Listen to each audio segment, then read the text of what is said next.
exclusively to Julian Assange, the founder of the Wikileaks website and the man behind the leaking of thousands of classified diplomatic cables.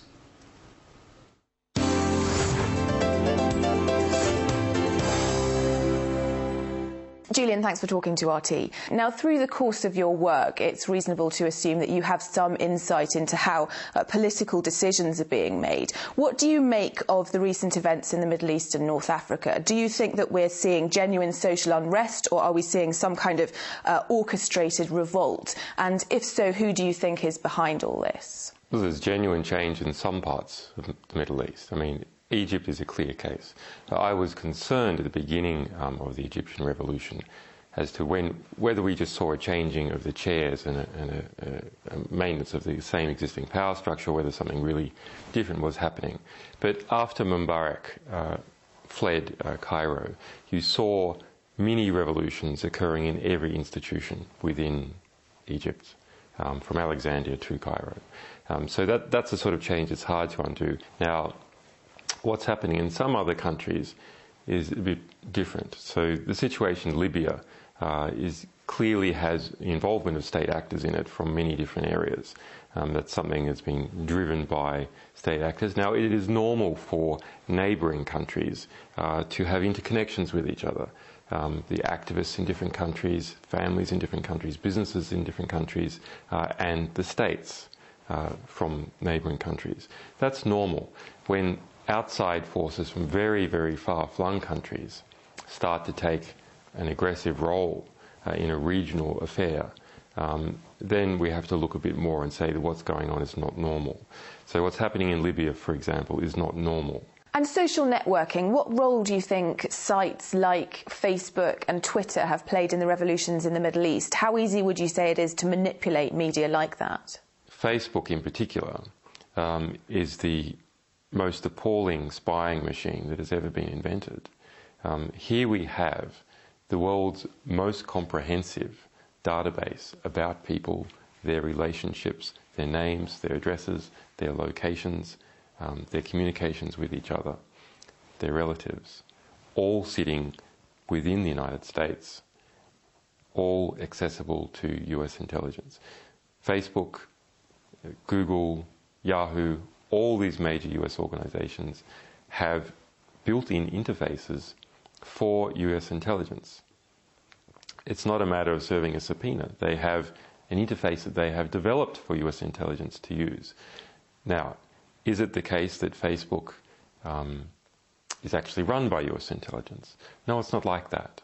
It's simply that US intelligence is able to bring to bear legal and political pressure to them, and it's costly for them to hand out records and one by one, so they have automated the process. Everyone should understand that when they add their friends to Facebook, they are doing free work for United States intelligence agencies in building this database for them. Let's talk about other latest sort of WikiLeaks cables that have been released.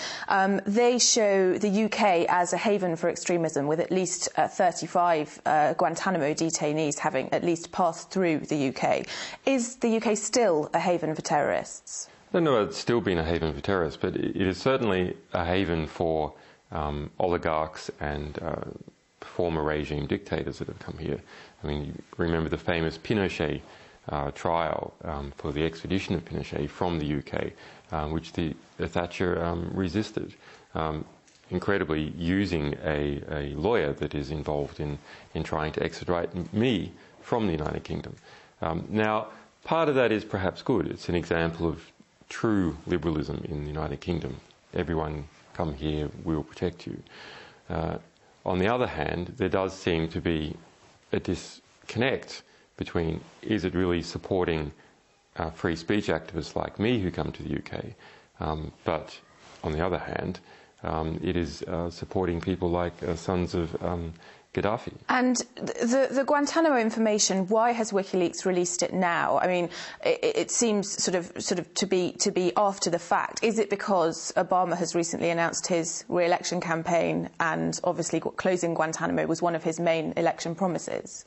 Well, there's a number of reasons why we've released it now. The primary one is that we are a small organisation, a very committed one, and last year we came under extraordinary attack. All these things continue to go on, and so they really dampen down our ability to move quickly and publish quickly. The timing is good. Obama has given up on closing Guantanamo and has decided to reopen the trial process, and we now have a situation where even the Obama administration says that 48 of these people still in Guantanamo are completely innocent and that they should be sent somewhere, and they're not being sent somewhere. So completely innocent people incarcerated for years and years and years, no trial and no hope of release. No country will agree to house them, including the United States, but the United States has made them its problem. The United States was involved in rounding up these innocent people, setting up a process that was from the very beginning corrupt. There's a reason why they're in Guantanamo and not on the US mainland and not in an allied country. And that reason was to hide them and keep them outside of the law. Just like you have Caribbean islands engaged in money laundering, the United States was engaged in people laundering. Let's move on and talk about your media partners, one of which is The Guardian, with whom you're now involved in a dispute, but you chose them as your primary English language partner for distributing the Wikileaks cables. And now Guardian journalists have published this book on Wikileaks, which you say is an attack on you. How would you describe, following that, The Guardian's stance on whistleblowing and media freedom in general? You know, they are a publishing organisation, so of course they want as much right for them to publish as possible. That's a natural self-interest. What they have done with this cable cooking, in this incredible redaction, over-redaction of cables, is they have pushed the right of the people to know at the very, very edge. And what they're concerned about is any possible attack on them. But we have seen this sort of abuse of the material that we have provided several times. And the Guardian is the worst offender, but we saw it also by the New York Times. The New York Times redacted a 62-page cable down to 2 paragraphs. And this is completely against the agreement that we originally set up with them on November the 1st last year. That agreement was that the only redactions that should take place are to protect people's lives. There should be no other redaction, not to protect reputation, not to protect the Guardian's profits, but only to protect lives. What happens in the West is that there is no border between state interest and commercial interest. The edges of the state, as a result of privatisation, are fuzzed and blurred out into the edges of companies. And so when you look at how the Guardian behaves or how the New York Times behaves, it is part of that mesh of corporate and state interests, seamlessly blurring into each other. The Guardian's concerned predominantly about being criticised by these powerful interests, about lawsuits occurring against it, driven by oligarchs, driven by people powerful enough to push a court case forward. Let's talk a little bit about you and what you're going through at the moment. You are currently fighting extradition to Sweden. What are your fears should you be extradited there? The problem is in 2 parts. The United States is trying to get up an extradition case for me to the United States. Just today we see a new subpoena coming out of the secret grand jury that is operating in Alexandria, Virginia. It is trying to get up this espionage case against us. It is building that case, and in whatever country I am in, once it decides to indict, they will try to extradite me from that country. And possibly not just me, possibly our other staff. The other problem with the Swedish extradition is that the process itself has been corrupted. So it was corrupted from the very beginning, and we've seen corruption in the Swedish media, we've seen all sorts of strange actions in relation to how this case has progressed. What message do you think it would send to the world if the UK did turn around, almost unexpectedly at this point it seems, and refuse to extradite you? Well, it depends on to which country. So here's the sort of calculation that's going on in the United Kingdom. The United Kingdom wants to keep, at the various levels, wants to keep its good relationship with the United States. So if the UK was to reject the US extradition order, that would pose terrible problems for it. Similarly, if it was to reject the Swedish extradition order, that would pose problems for it, because it would look like it was seeking to harbour me.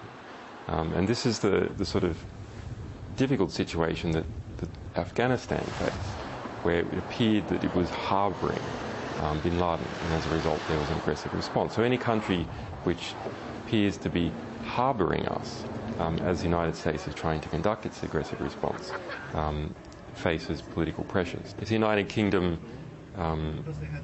does attempt to extradite me to the United States, then it faces a difficult position politically, which is the bulk of the people in the United Kingdom support us. And finally, Julian, who do you consider to be your number one enemy? Well, our number one enemy is ignorance.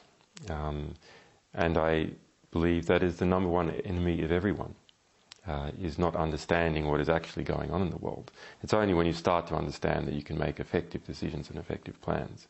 Now, the question is, who is promoting ignorance? Well, those organisations that try to keep things secret, and those organisations which distort true information to make it false or misrepresentative. In this latter category, it is bad media. It really is my opinion that the media in general are so bad, we would have to question whether the world wouldn't be better off without them altogether. They're so distortive to how the world actually is, that the result is we see wars and we see corrupt governments continue on. One of the hopeful things that I've discovered is that nearly every war that has started in the past 50 years has been a result of media lies. The media could have stopped it if they had searched deep enough. If they hadn't reprinted government propaganda, they could have stopped it. But what does that mean? Well, that means basically populations don't like wars. And populations have to be fooled into wars. Populations don't willingly and with open eyes go into a war. So if we have a good media environment, then we'll also have a peaceful environment. Julian Assange, thank you very much.